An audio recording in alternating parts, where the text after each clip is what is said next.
So this is going to be a herb spiral garden. We have the spirals in, and the one is orientated where the lower part is facing east, and that's how you would plant plants that need morning sun, but then as the sun rises they might not want that western sun, so that western wall is going to shade it.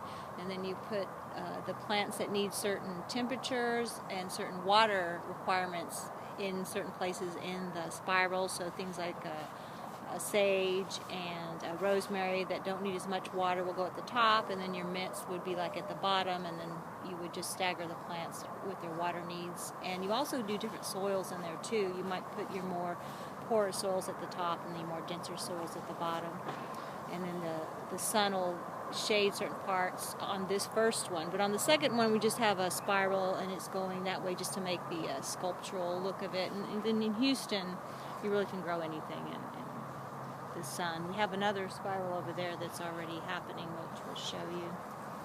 Alright, that's the fire pit, and this is another spiral. And what's happening here? Well, this is going to be what's called a keyhole garden, but it doesn't have a little pathway because it's a mini one. And what you do is you put a compost pile in the middle of it, and then you water through the middle of it. And they have them in Africa, so if you looked at keyhole garden on YouTube, you'll see the way they do it, because they have the pathway and they put all their debris and their kitchen waste in their hole, and they water through the hole because they're trying to conserve water, especially in that part of the world.